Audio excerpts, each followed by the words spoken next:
and welcome to another edition of insideTauck. My name is Kelly Coughlin. I work on the brand and marketing team here at Tauck. Thank you so much for taking the time to join us today. For all of you who are unaware, insideTauck is our monthly event series created to share with you the world's great destinations, cultural sites, and expert knowledge from Tauck partners such as Tim Martin, who joins us today, as well as our very own Tauck tour architects and tour directors. Before we get started, there's a few housekeeping items that I'd like to cover. Everyone is currently on mute. If you have questions, please type them into the chat feature that's at the bottom of your screen. We've allotted time for Q&A towards the end of this roughly 45-minute presentation. We will do our best to get to any of the questions that you have. Please understand that we cannot answer any questions about your specific tour operations, but feel free to call our team of reservation sales counselors and they will be happy to discuss specifics. We are streaming right now live to Facebook, so if you have any friends who want to join last minute, go ahead and tell them to head over to Tauck's Facebook page. Let's keep in mind that Tim is joining us live from England, so you may experience some technological delays or hiccups, but please know that this presentation will be recorded and available tomorrow afternoon at our travel blog, The Taucker, which you can find at tauck.com/blog. Lastly, we are very excited to begin operating many of our US 2021 tours, as well as some of our international tours, one of which is Costa Rica. There is still availability to book and to view all of our tours currently open for travel. Please visit tauck.com/open. Now, onto our very special guest. As I mentioned, joining us live from Bristol, England, our Tauck partner, Tim Martin. Tim joins our guests on select Tauck adventures and in fact will be cruising with us in Iceland. Tim has built an exceptional career as an executive producer for BBC Natural History Unit. He's a wildlife photographer, videographer, and naturalist, and an expert on the wildlife of Costa Rica, which he calls the greatest wildlife on earth. We are so lucky to be able to pair with such a creative business leader. And with that, I'd like to turn it over right to you, Tim. Hello, great to be here with you. Really exciting. I love talking about Costa Rica, so this is just a real privilege. Second best thing to being there. So I'm going to talk to you about Costa Rica, the greatest wildlife on earth, take you on a journey across the country and show you some of the highlights and some of the things I've seen on Tauck trips and as well on some of my travels as well as a photographer and as a filmmaker. As Kelly said, I'm a wildlife photographer and filmmaker. I've been photographing wildlife since I was about 10 years old. I'm really quite obsessed with it. And I spent 25 years making programs for the BBC. The last 4 years I've been freelance, so I've been doing about 2 days a week of television for a variety of people. I'm currently doing a series for Netflix, which will air in about 18 months' time. That's 2 days a week. And the rest of my time I do some lectures for Tauck. I run a social enterprise, so basically it's a non-profit that promotes sustainable farming in the UK, wildlife-friendly farming. It's called Farm Wilder, and do a bit of childcare as well. So it's a nice balance, a nice mixture. Costa Rica is my favourite country in the world, except for perhaps England, of course, but it's just a great place. I've been going there since I was 18 years old. I've been there many times as a photographer, on vacations with friends, filming for the BBC, and more recently lecturing as a guest lecturer for Tauck. So I've been there a lot, and I spend over a year of my life there, and I love the country very much. It's fantastic. Here's me in Costa Rica, aged 18, on it's called a gap year. We're between finishing college and school, we call it, between finishing school and going to university. I had a year in Central America and about 6 months in Costa Rica, just photographing wildlife, looking around. It was great. For those of you who aren't familiar with where Costa Rica is, here it is down in Central America, sandwiched between Nicaragua to the north and Panama to the south, so just here. Quite a small country in the scale of North and South America, but a very diverse and interesting one. And that's why Costa Rica is so great for wildlife. Well, one of the reasons, in fact, is its geographical variety. So you'll see here it's got an Atlantic coast, it's got the Caribbean, big lowlands here, then quite a substantial range of mountains here, pretty high, goes right above the tree line down here, so some big mountains. And then it's got the Pacific coast as well, over here.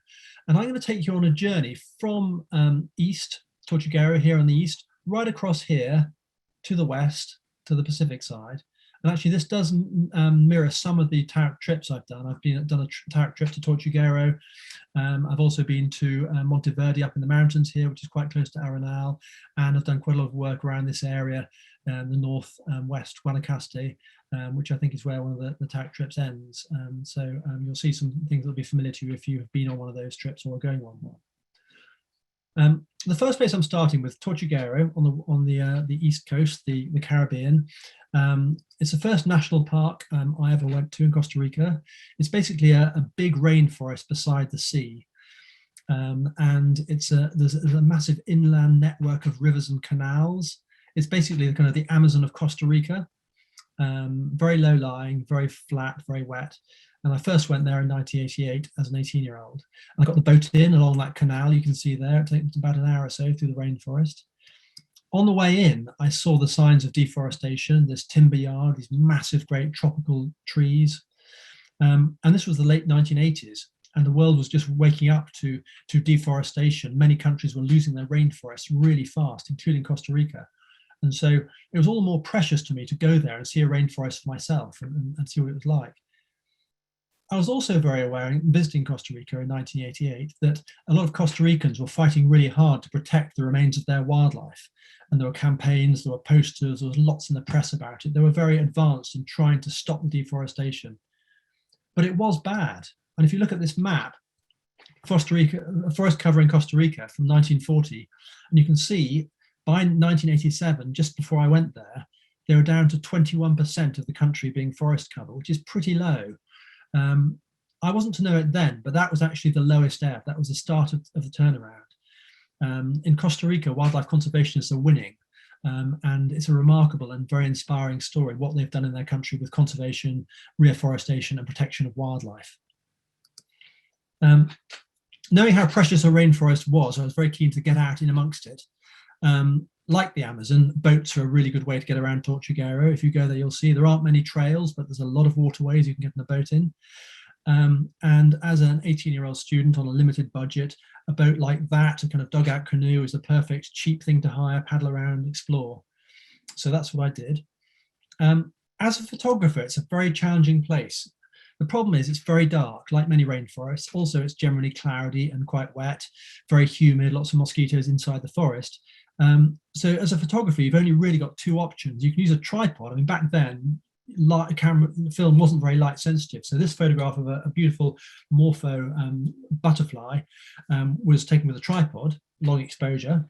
The other option was using a flash, artificial light, like this strawberry poison dart frog, which is tiny. It's about the size of the end of your thumbnail, very common in the forest there.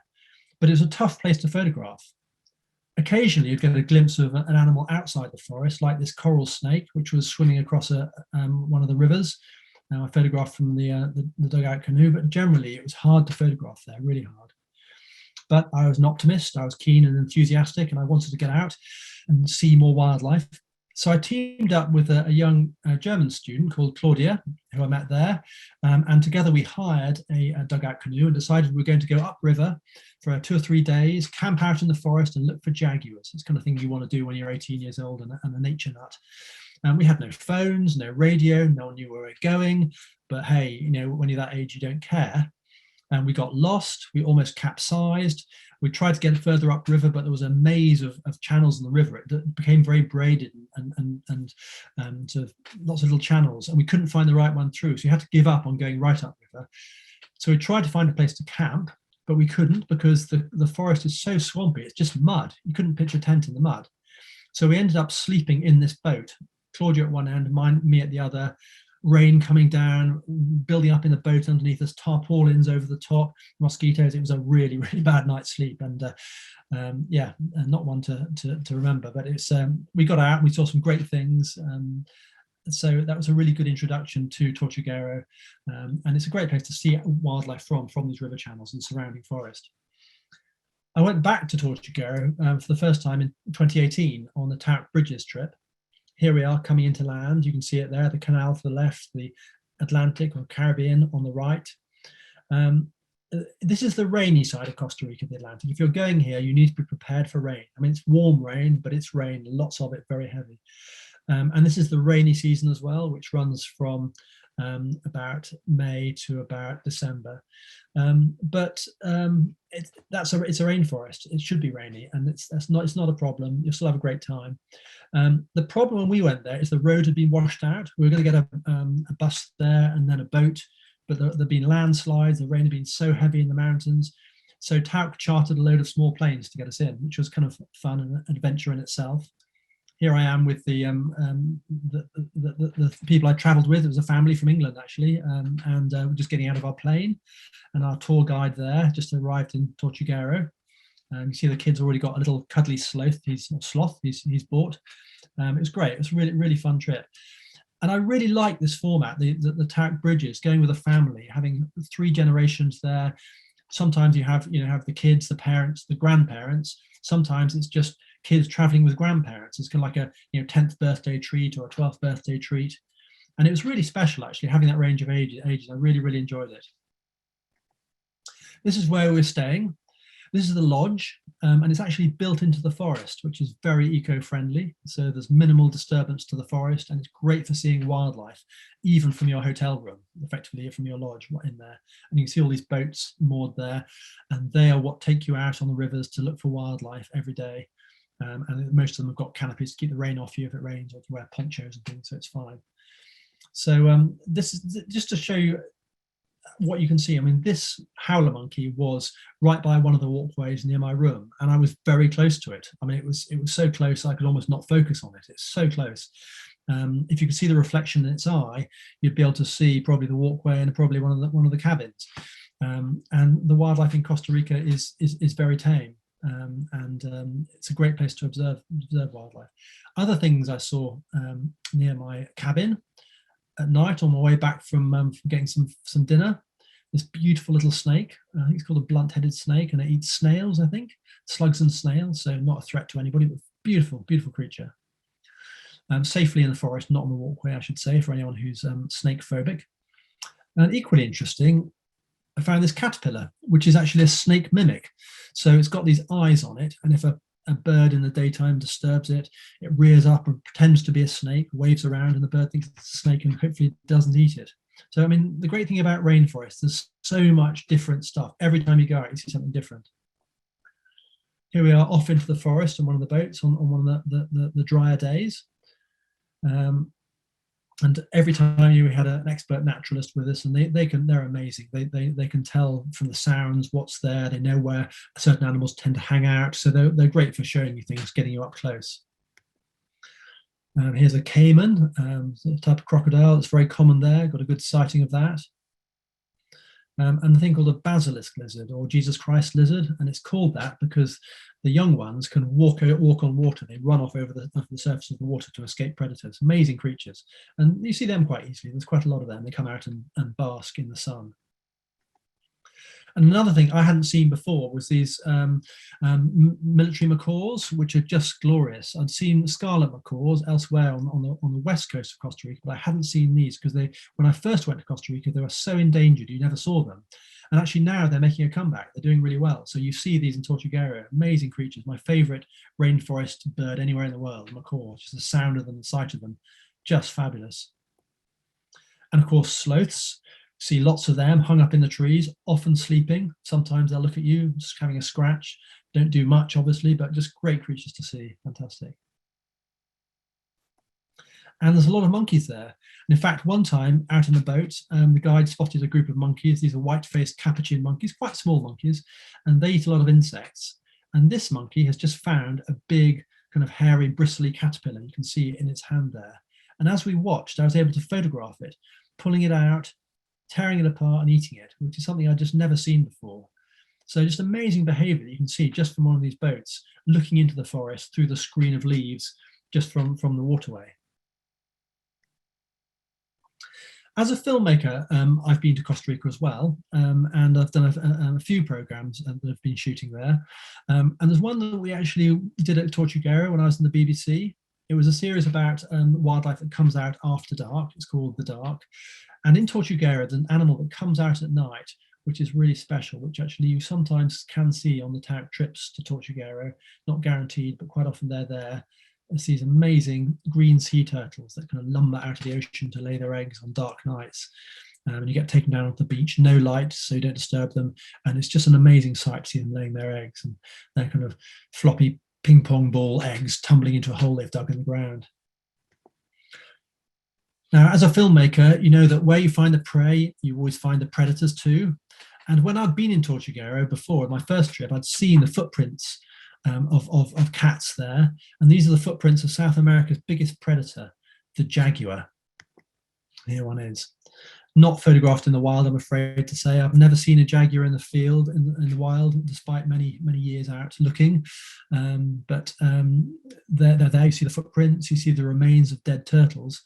And they hadn't been filmed here. In fact, they'd hardly been filmed in the wild at all. And so for this series, we decided we were going to try and film jaguars killing turtles, because that's something that they were known to do here. So we stationed a wildlife camera woman called Justine Evans in a hide with a thermal camera that can literally see the body warmth of mammals in the dark. And this is what she saw. This is one of the first opportunities to observe their behavior at night. This is the closest I've ever been to a wild jaguar.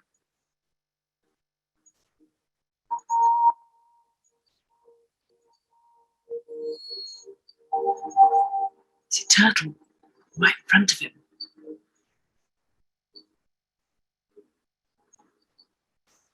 Is he going to get it?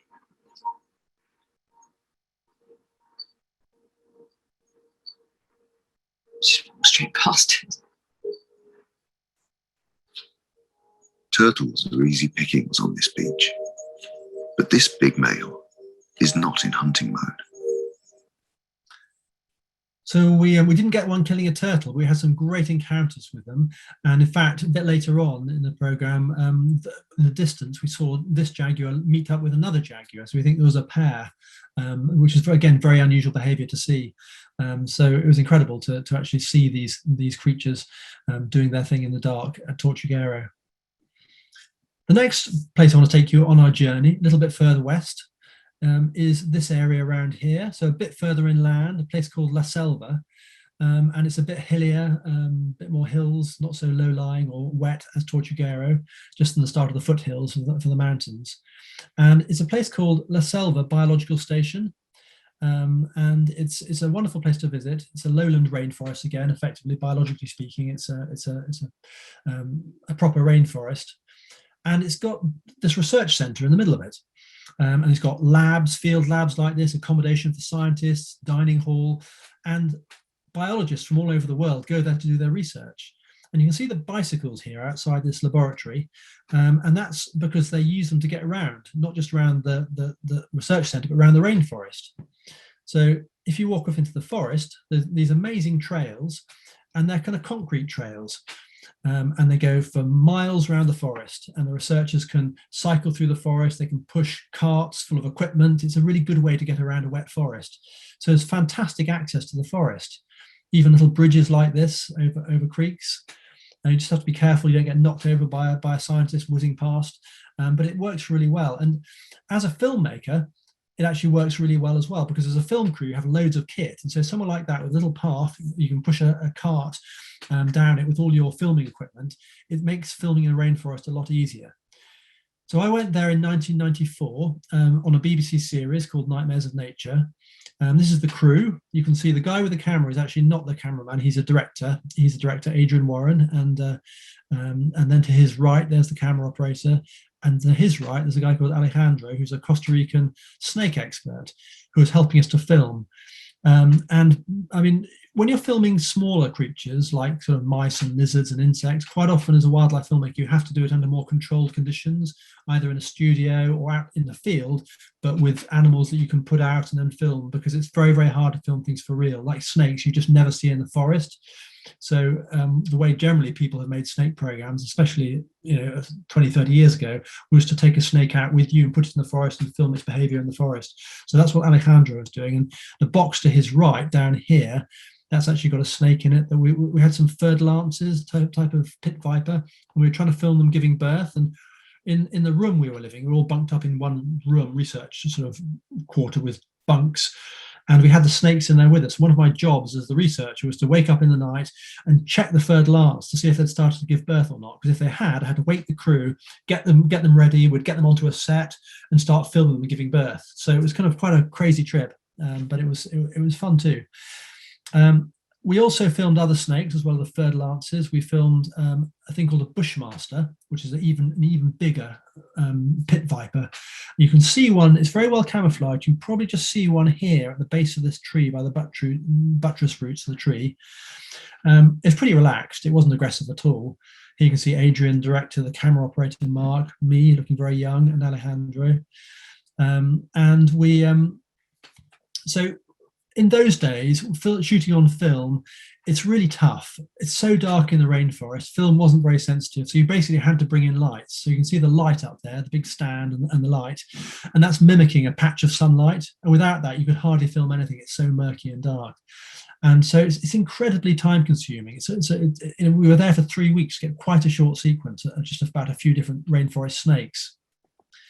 Here's the bushmaster, beautiful animal, and not very aggressive and not very dangerous. I mean, it's dangerous in that if it bites you, you're toast, basically. It's very dangerous if it bites you, but they bite very, very few people because they stay in deep in the rainforest, and that's what our sequence was about.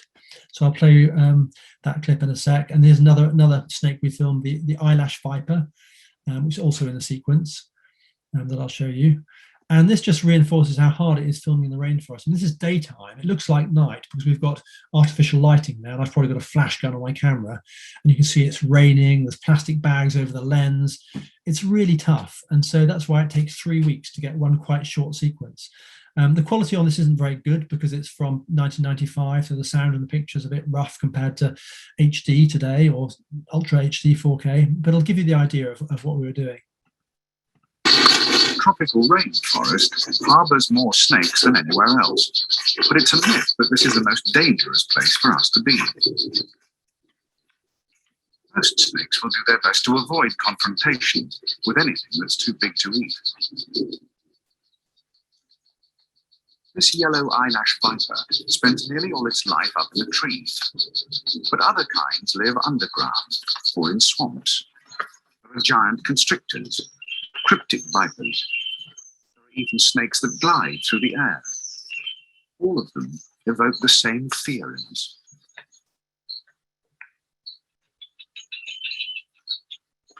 In South America, there's one with a terrifying reputation. The bushmaster. It's one of the largest poisonous snakes in the world. It can grow to more than 3 meters. It lives deep in the forest where it seldom has contact with humans. So that was 3 weeks of hard work in the forest, getting very wet and having a lot of fun. But it's a great place to film, and it's very similar wildlife to Tortuga. Really, it's the same type of rainforest with all those sort of species. This is me more recently back in Costa Rica.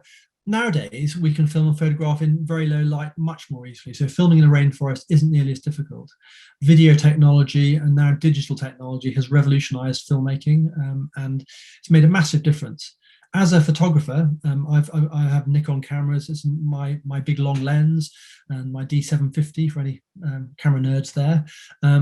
What's great about it is the sensors are now very sensitive, so they can operate in low light and you get great images, very sharp, and that lens is stabilized. So I can shoot with quite a slow shutter speed, so I don't get the camera shake basically. So the technology is, and I got a new camera recently, a mirrorless one, a Z6 II, which has got actually even more sensitive sensor and the body stabilized as well. So technology just keeps getting better, and as wildlife filmmakers and photographers, it allows us to film in more and more places that previously we couldn't film without masses of lights and great difficulty. So it's getting a lot easier. So back in La Selva, as more recently, with this sort of new technology, a bird like this chestnut mandible toucan, I could photograph in the forest, in low light. It's in the understory of the forest. It's very dark, and you can get lovely shots very, very easily because the cameras are so sensitive. And then parrots, there's a mealy parrot, and again, very easy to photograph. It was raining, it was dark. The cameras can really cope these days. And in fact, this parrot was so tame, I thought, is it an escaped pet? Why is it not flying away? And actually, it was just used to people, and wildlife in Costa Rica is very tame. It could have been an escaped pet, because you're not allowed to keep wild animals as pets in Costa Rica. Unlike many other countries in South America, you couldn't keep this parrot as a pet legally. So they've done that to stop the trade in sort of wild birds for pets. And it's great. Many of the animals in Costa Rica are very tame, and they're not scared of people. Another species that I saw a photograph there at the Selva, this great curassow. It's kind of very large, turkey-sized bird that walks around on the forest floor, generally very, very shy, because they're very tasty. People love to hunt them and eat them elsewhere in South America. But in Costa Rica, hunting was banned in 2012. So there is no hunting. Wildlife has very little to fear from people. And so it's very, very tame, increasingly tame. So it's great for photographing and seeing it. It's also interesting that Costa Rica's got very enlightened forest conservation policies. So the way they've started to try and restore forest, they've become very good at protecting what was left, that 21% that had been left in 1987, and also allowing forest to regrow and encouraging people to protect it. They have got a pioneering scheme for paying for environmental services, which they launched about 20 years ago. So if someone had some forest, they would pay them not to cut it down, basically. And this next slide is a bit technical, but it's a map basically from a scientific paper. And what it shows, the green areas are the national parks of Costa Rica, at least how they were. It's not how they, I think there's slightly more now. This was back in, I think, probably about 2000. And the little areas in yellow, some of which are very, very small, all speckled around the north around here, these are part of this scheme where they paid people not to cut down the forest. So, and that was a great success in itself, and it kept a lot of forest standing. But something else happens as well. Because people go to Costa Rica on holiday, they often go to national parks. You get a kind of buffer zone around national parks where there's lots of eco lodges, and people buy up forest and they build a lodge in the forest, so they protect the forest, and then they have their own private nature reserve that the guests can enjoy, have to themselves. So in there, because of the national parks, this scheme to pay people not to cut it down, because of conservation through tourism, and also through schemes to replant forests for commercial forestry. They've got lots of plantations of valuable species. Costa Rica has now massively increased its forest cover. And if you go to a lodge in Costa Rica, often you'll see that they're full of trees. They're very shady and beautiful. This is one on the west coast, on the Pacific Ocean side. This is one up at Monteverde. Here it's got its own private cloud forest. This is the view from my room balcony. You're looking out into a cloud forest that the lodge owns. And that's happened all over the country and created a lot of preservation of forests. So all this added together means that Costa Rica now has actually more than doubled its forest cover since 1987. It's now up to over 52%. That was 2010. It's even more now. So yeah, they've really done a good job in restoring forest right across the country. It's a really heartwarming story, actually. I find it very inspiring. It just shows what you can do. So back to our journey across the country. And the next place I'm going to take you to is on the Pacific side, the west coast over here. It's called Guanacaste State, up near the border with Nicaragua. And the recovery of the forest here is particularly impressive. And that's because this area is where the dry forests are found. And the dry forest is one of the most endangered types of forest in Costa Rica, if not in the world, actually. It's being cut down, burnt down in many places, actually more endangered than rainforests.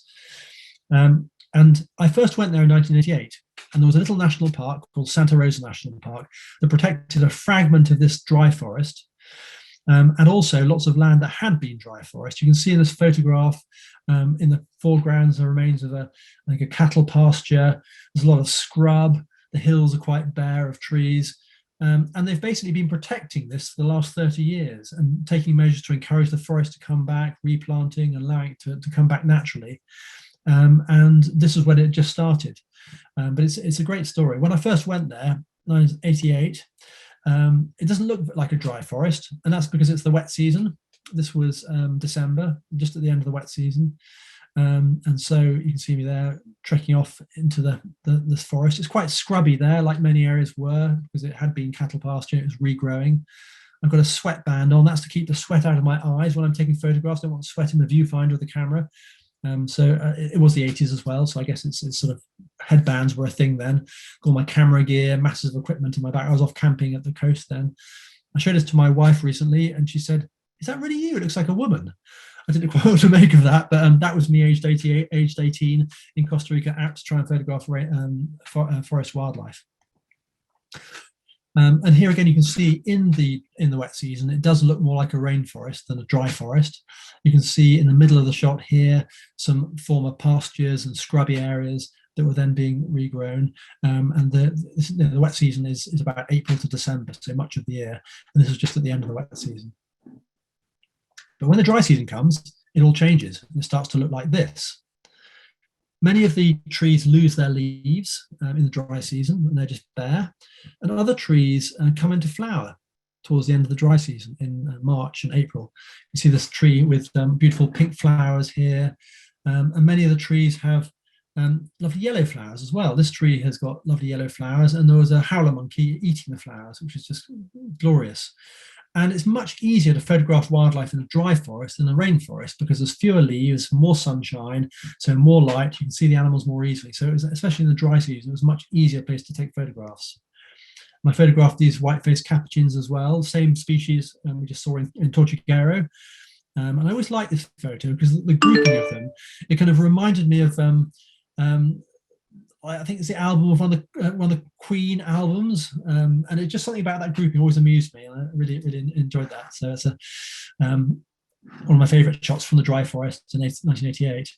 But actually, not all my photographs are about animals. One of my favourite ones, and I think my best ones, was of a leaf. Weirdly, this one here. So there's some sort of incredible mould rotting this leaf on the forest floor, making the leaf look like an animal's face, which I think is incredible. It looks like a kind of weird green-haired dog face, or raccoon maybe. But anyway, I just love this photograph, and there's things to see everywhere. So I love about photography, going out, not knowing what you will find, and photographing it, capturing it. There are some beautiful birds there as well in the dry forest. This is a black-headed trogon, a lovely tropical bird. And the story of this trogon actually revealed a really important wider ecological story as well, because scientists started studying it. A guy called Dan Jansen, an American biologist who studied the dry forest and helped to protect it. And he studied these trogons, and he worked out that they were feeding their nestlings a lot of big caterpillars, big hairy caterpillars, like that one that capuchin at Tortuguero was eating. And it turns out that those caterpillars turn into moths. There's one of the caterpillars, big, hairy, sort of bristly, probably slightly venomous caterpillar that the trogons can cope with. And those caterpillars turn into moths a bit like this. Many of them, these are hawk moths, big moths. And the thing about these moths is they migrate. They don't just stay in the dry forest all year round. They come here in the wet season, and they lay their eggs and they mate, and the caterpillars start to hatch. But then the adults leave in the dry season. It's too inhospitable for them. So in the dry season, they leave the dry forest, which is here in the foreground, and they head to the hills. Up here on this extinct volcano is a cloud forest, very, very wet cloud forest, wet all year round. And around the back of the mountains is a rainforest. So the moths and some butterflies and other species of birds migrate from the dry forest to the rainforest seasonally. So the people with the national park realized that they wanted to protect the dry forest. They couldn't protect it in isolation. To protect the dry forest and its animals, you had to also protect the nearby rainforest and cloud forest. And as you can see here, there were clearings. People had started to clear it and turn it to agriculture. So when I visited in 1988, they were starting to buy up other areas, to expand the park, to include different habitats, rainforests and cloud forests as well. And that had just begun. When I was staying there, it was kind of quite basic. I was staying in park accommodation, like the other park guards and other scientists. This was where I was staying. I should say this is nothing like Tauck accommodation. This is very basic. This was called La Ratonera, which I think means the mouse house, basically, and that was quite accurate. There was lots of wildlife in the house where I was staying. And in fact, one night, I'd only been there for a couple of nights. I was reading a book. I think it was a P.D. James thriller. I was reading a bit scared, reading in bed. And I looked up from my bed, and there was this snake in my bedroom. It's like, oh my God. And I'm from England. We don't have snakes. We have one. It's slightly venomous, or one venomous one. There's a couple of others that aren't venomous. So suddenly seeing a massive black snake in my room, it's like, oh my God, it must be a cobra. I didn't know much about the snakes of Costa Rica then. And I was cursing under my breath so loudly that the lady staying in the room next door heard me cursing under my breath and knocked on the door, said in Spanish, "What's the matter? Are you okay?" And she came in and I just pointed and she said, "Oh, boa," and walked out again. I was like, oh, okay. So she was quite relaxed about it, just a boa. But as she went out, she spotted a scorpion on the floor of the house. And she just crushed it with her flip-flops, with her shoes, and off she walked. And I was like, oh my God, this is terrifying. I mean, in a house with snakes and scorpions. Anyway, so that was quite an introduction to Costa Rica and living in very basic accommodation deep in the forest. In the dry forest, if you're there in the dry season, all the rivers dry out. This is a dry riverbed. And as the dry season progresses, it gets drier and drier, and more riverbeds dry out. And the animals that need water get more and more stressed, and there's fewer and fewer water holes for them to go and drink at. And so where I was staying, my room and the bathroom was a source of water. And this was the shower. You see, nothing very fancy back then. And there was a little tiny frog that lived inside the shower head. You see there's no sort of shower rose on it. And every time you turned the shower on, this frog would kind of pop out and fall down to the floor, and it would climb up the shower curtain and then later go back in again where it lived in that hole in the shower pipe. And here it was. This is this little tiny little frog that lived there. And then at night, if you were lucky, another bigger frog would emerge. This is called a pepper tree frog. And that would come out and sit there, get some moisture on top of the shower pipe. I actually rather liked him. He was rather cute. I love tree frogs, very beautiful. But the only thing to remember, as we said earlier with the turtles and the jaguar, you know that if you've got the prey, then the predator won't be far away. And sure enough, one morning, I got up at about 5 o'clock in the morning to go and take photographs in the rainforest and dry forest. And I went to the bathroom, rubbing my eyes to have a quick shower. And there in the shower was a coral snake, obviously come in to look for, frogs, lizards, mice that had been attracted by the humidity and the food and the animals in the house. So that was it. So I didn't have a shower that day, a bit of a shock. But I'd just say that now when I go back to Costa Rica, I don't see anything like that. In fact, I went back to this national park in 2018 in a break between two Tauck tours. And I took my tent and I was very happy, well zipped up in the tent, nothing could get in. And I didn't see any scorpions or snakes. I had a great time. It was fantastic. So it was lovely to be back in the dry forest in Santa Rosa after 30 years of absence. And it was really interesting because I could see how the forest had changed. What had been quite scrubby was now becoming a much more mature forest, like you can see here. Still a bit patchy in the hills, very poor soil there. It'll take a long time for scrub and bushes and trees to come back there. But the forest was really starting to recover in those 30 years. And actually staying in that campsite was great for seeing wildlife. Because it had been an old cattle pasture, there was an old cattle trough there, and white-faced monkeys, these white-faced capuchins, would come and drink from the trough every morning. I could get great views of them, very, very tame. And one mum came with her baby riding on her back, super cute, and I could just be there photographing them. They weren't scared. Unlike if you go to the Amazon, the wildlife is hunted there still, it runs a mile. In Costa Rica, they don't mind you, they'll walk right past you, so it's fabulous. And I was able to actually follow this troop of monkeys back out into the forest and watch them foraging in the forest. Got some fruits here from the ground, taking up into a tree. I saw them catching insects. Just an amazing wildlife encounter. And also from the campsite, actually I don't have to go far, I just basically get out of my tent and photograph wildlife. I photographed this beautiful pale-billed woodpecker, just an amazing, amazing bright red on its head there. And then another encounter was this is a caracara down below, which is a type of falcon, which is actually become a scavenger. It's evolved to be a scavenger. Beautiful birds, very characteristic of South America. You see them a lot in Costa Rica, the caracara. And it's being mobbed by two magpie jays up there, which again, a very characteristic animal of the dry forest. Just there's wildlife everywhere you look, it's incredible. And then just up the road, appropriately, a roadside hawk, which I think you have in North America as well, just flew down and landed really close to me. I mean, that just does not happen in the UK. All the hawks, all the falcons, the buzzards, they're all scared of people.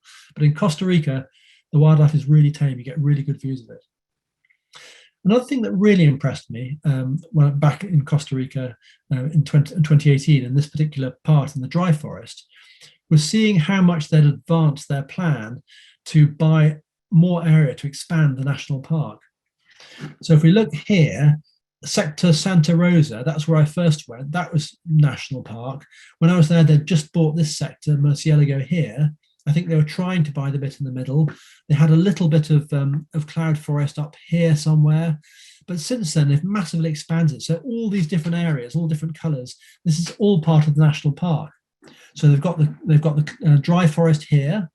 They've got the cloud forest there, and they've got the rainforest around the back here. So they've really realised that vision of creating a restored, intact ecosystem so that all the animals can migrate. Equally impressive is the way the sea is protected here, which is something that many parts of the world are still not very good at. So there's a marine reserve here to protect all the wildlife there. And this is one of the reasons that Costa Rica is also a very good sports fishing destination. In fact, I made a series about fishing, and one of our episodes was filmed in Costa Rica, and it was a wonderful place. And the fishermen in the series caught sailfish and dorado and mahi-mahi because Costa Rica has protected its fish really, really well. There's one more thing I want to show you before we finish this journey. And that's something that happens, it's very special, on the beaches of Naranjo and Nancite. So if you look at Santa Rosa here, there's a big long beach here called Naranjo, and a little tiny beach called Nancite here.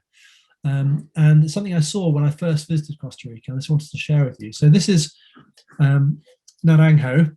It's an amazing beach, very famous surf beach apparently. It's got great waves, great for body surfing. Met some surfers there. But it's also the nesting site for the biggest turtle in the world, biggest sea turtle, the leatherback turtle. They nest on this beach. And I was here on a camping trip 30 years ago. I think that one you saw me setting off on in my shorts, my headband. And I was there camped in the campsite. There's a few other people there. And a student who was staying there woke me up in the middle of the night and said, you've got to come, you've got to come. We found a turtle. And I walked down the beach with my torch. And there was this amazing leatherback turtle laying its eggs. Back then, people were a bit less careful about light. People had tried not to shine at the turtles very much because they can disorientate them, but they still use them to watch the eggs being laid. Now they're much stricter on it. Now you just use red light or no light. So that we had an amazing view of this turtle. It was just incredible. It was the size of a small car. Amazing, amazing creature. Just around the corner on the smaller beach, Nancite Beach, a different sort of turtle nests. And it's a thing called an olive ridley turtle. And these turtles nest in mass groups called arribadas, when you can get 20 or 30,000 turtles in one go, all laying eggs on the beach over a kind of 2-day period, night and day. And I didn't see it when I was here at Nancite in terms of laying the eggs, but I saw it further down the coast a couple of years later. And here is an olive ridley turtle coming out. Most of them come out at night, but some come out at dawn or dusk or even in the day, so you can photograph them quite easily. And here's a few more coming out. So they come out 1s and 2s, 3s.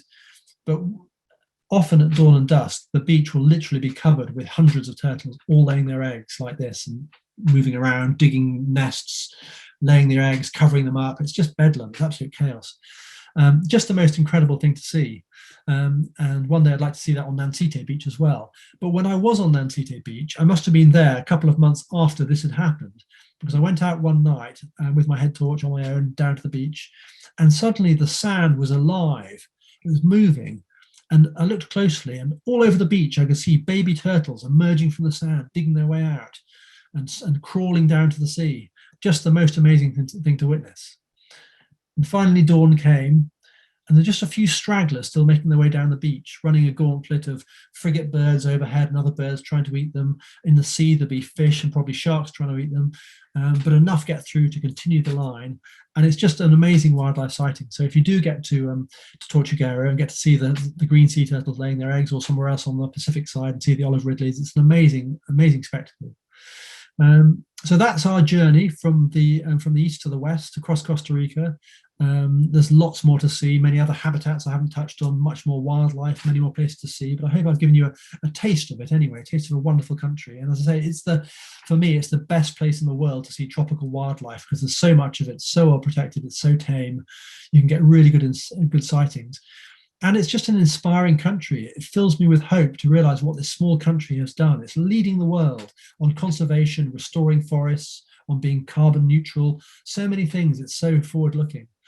As somebody who I do feel a bit guilty sometimes flying, getting on planes because of the carbon footprint, but I never feel guilty about going to Costa Rica, because by going there, we're supporting the ecotourism, and that is what's supporting all the good work they're doing for protecting wildlife. So at the moment, they're really struggling there. I've been talking to some of the guides out there. They've had no work for over a year, and they're brilliant people. So go to Costa Rica, do your bit to help the wildlife, to help the Costa Ricans, and have a wonderful time. It's just the most amazing place, and I'm sure if you go there, you'll fall in love with it, as I have.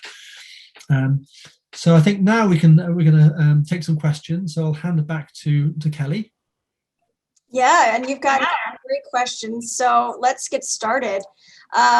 So I kind of breaking it down here by animal questions. Let's start with that. Lots of questions about the turtles. So when do you typically see turtles hatching in Costa Rica? And yeah, like what time of the day can you best see them? So it depends on the species of turtle. I've seen them many times of the year. So when I first went to Costa Rica, I saw green sea turtles laying eggs in, that would have been October or November. I've also been on Tauck trips and seen them in June, July. So I think they're right through from about June until I think November. I think it's quite a long season. I mean, you don't always find them, but there's usually a turtle somewhere on this very long beach laying eggs. Other species, I mean, the olive ridleys, I've seen them laying their eggs. I think their season is more like December till about June. So I've seen the eggs were hatching I think that was in March, the eggs were hatching. So they must have laid their eggs, I guess, in sort of late January or February. I've seen them laying their eggs in June, July. So I think, I mean, most of the year there are turtles laying somewhere, but Tortuguero is the best place to see them, probably the easiest place. And there, I mean, on the Tauck trips in June, July, August, there should be turtles laying eggs there. And if you get lucky, you'll see them. I think you stand a good chance. And they come out at night. I mean, apart from the olive ridleys, occasionally these mass arabadas, they generally come out at night. So you go out, maybe the red head torch with a guide, just by starlight, by moonlight, you can see them and hear them, and it's an amazing experience. And do you know the incubation period, like how long their gestation period is? I'm guessing it's about 6 weeks, maybe 2 months, something like that. I don't know precisely, to be honest, but I think it's about that kind of a few weeks. Probably varies according to the species as well. And we have a question here, a couple of them actually. Have you ever seen and I might pronounce this incorrectly, but a quetzal in the wild? I have. I've seen them in a couple of places. Monteverde is a very good place to see them. I went on a Tauck trip there lecturing a couple of years ago, and I saw lots of quetzals. The guides there are great at seeing them. You have to go to a cloud forest that has them.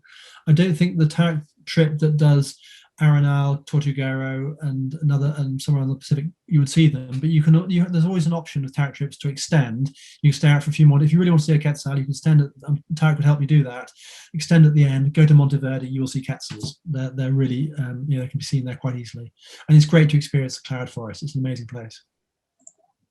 Wonderful. And then actually kind of talking about the cloud forest, what exactly is a cloud forest, and what's the difference between a cloud forest and a rainforest?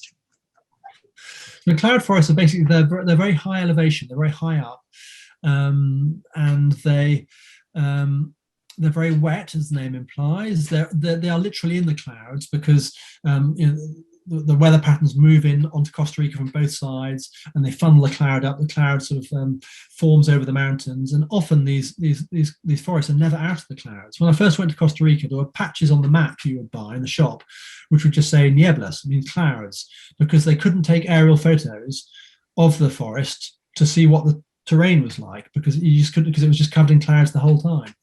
So you should expect rain and wind. It's a bit like being in England. You have a poncho, it can be a bit cool as well. But when you've been baking hot on the coast, it's actually quite refreshing to get up into the cloud forest and get a bit cool and wet.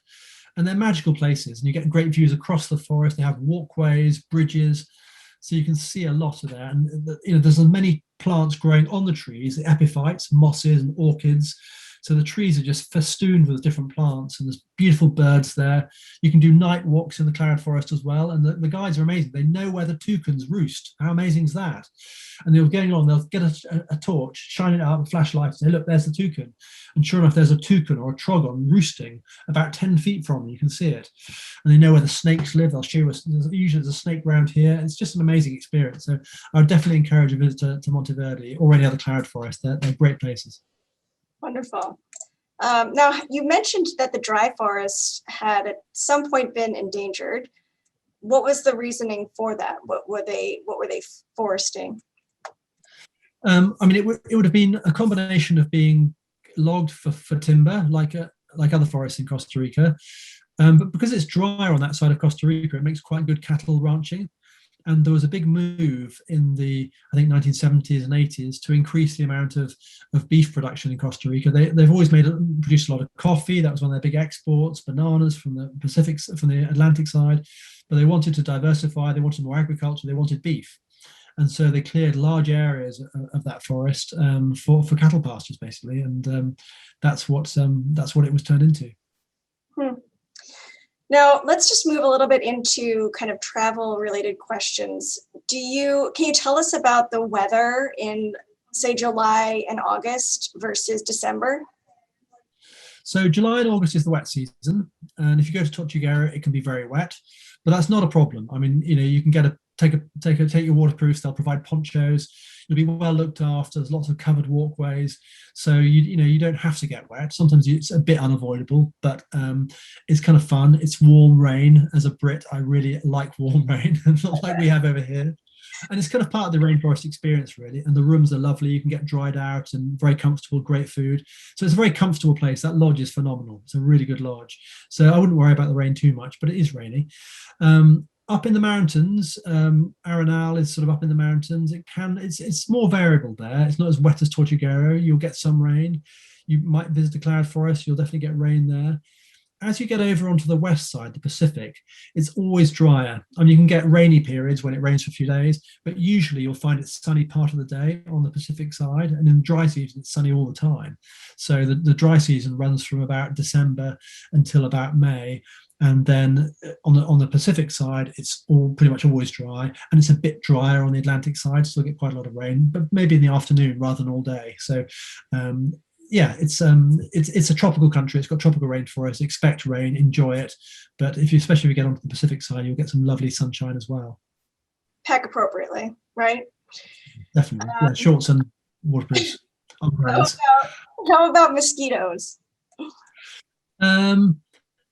I mean, the great thing about being in Tortuguero, the way they do it on this Tauck trip, is that you're in a hotel room which has got screens, so no bugs can get into your room. Same with the dining area, that's screened. There's a nice little pool in the forest, and the mosquitoes generally don't come out into the sun. They're generally deep in the forest. And then when you're out going to look for wildlife, you're on a boat.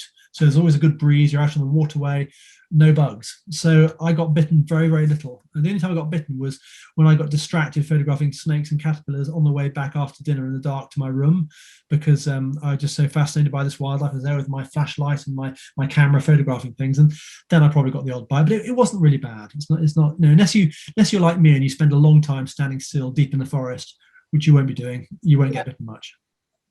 Well, that kind of brings me to more of a personal question. What motivated you, to keep going, even in those really challenging conditions when you were younger? What was it that kept you going? I mean, I just love it. I just never happier than somewhere wild. And I've always been like that. And just the rewards, seeing amazing wildlife is incredible. So it's never, I mean, I find it tougher being in an office, being in meetings that go on all day. I find that much tougher than climbing up a hillside with a heavy backpack full of camera gear.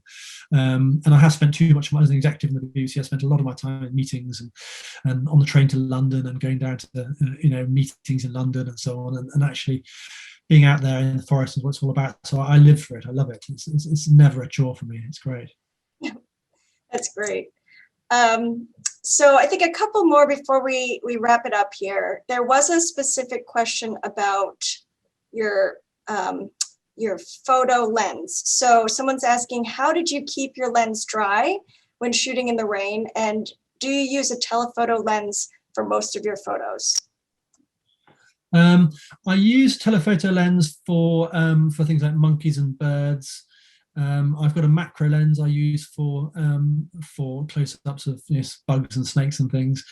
I mean, a lot of these sort of modern bridge cameras, they call them, that so basically with a built-in lens, built-in zoom, have an incredible range, and they can be as powerful, if not more powerful, than my telephoto lens. Because I'm a perfectionist, I like to have a big lens, but you don't need to. I mean, if you can get the reason if you're into photography, that's a 300mm 2.8 lens, so it's very good in low light, and I have a converter on it which takes it to 500.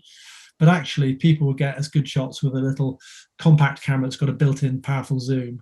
So yeah, I don't think it's critical, and that sort of camera is easy to keep dry. The telephoto lens is hard to keep dry. I have got a camera backpack, and it has a rain cover on it. I just generally take some bags, like bin bags, to put in or something. And I had a dry bag for a bit, which I carried the camera in the dry bag, but actually that split open and the camera lens spilt onto the ground and got a bit damaged. So I wouldn't recommend that. There's no easy answer. If it's raining, you have to put your gear away properly. But a lot of the time you're under a cover either in a boat, and you can dodge the showers, and it's fine really. So yeah, I wouldn't worry about that too much. Okay. Now, can you tell us a little bit about Farm Wilder, the program that you're running, or the? Yeah, sure, pleasure. So the problem we have in the UK, and I think it's the same in many parts of the world, we've got a lot of intensive farming, intensive agriculture, and Britain has been farmed for thousands of years. It used to be farmed in a way that was in harmony with nature, with the wildflower meadows full of different plants and scrub and hedgerows and trees, and it's all become monocultures basically. So people sow pastures of one grass, ryegrass. I'm sure it's the same in parts of North America as well, all around the world. So that's become a real problem. A lot of the wildlife has gone in the UK. So our social enterprise, Farm Wilder, we work with farmers who've still got lots of wildlife, and we work with them to restore nature. So they do silver pasture, where they plant trees in the pasture. They restore meadows. They plant lots of variety of plants. So it's pasture fed, 100% pasture fed, sometimes organic and wildlife friendly meat and eventually dairy products. So it's a new enterprise. We've been doing it for about 2 years. And it's just it gives people a choice when they're buying food in the UK to buy something that has been produced in harmony with nature, looking after wildlife. So we have cuckoo beef from farms that got cuckoos, and fritillary butterfly beef from farms with rare butterflies. So it's basically telling the story of the farmers and their wildlife through packaging and labeling and marketing to help people to support farming that's better for the planet. Yep, we certainly get that here in the US too. So that's a wonderful project. Thanks. So unless you have anything else to mention, we can wrap it up here. I don't think so. I mean, it's, as I say, it's always a pleasure talking about Costa Rica. I love the country. I missed my trip this year because of COVID, and I hope to be back there soon. So I encourage you to go and enjoy it and support their wonderful wildlife tourism. It's great. It's a great place to go. Well, thank you, Tim. We're so lucky to be a partner with you. Thank you, everybody who stuck with us and joined us today. As a reminder, you can all visit tauck.com/open to keep up to date on our 2021 tour operations. And feel free to email any of your further questions to insideTauck@tauck.com or call 800-788-7885 and speak with one of our reservation sales counselors. Otherwise, Tim, have a wonderful day. Everybody out there, or I should say have a wonderful evening. Everybody else out there, thank you so much. Thank you. See you next time. Bye. Bye.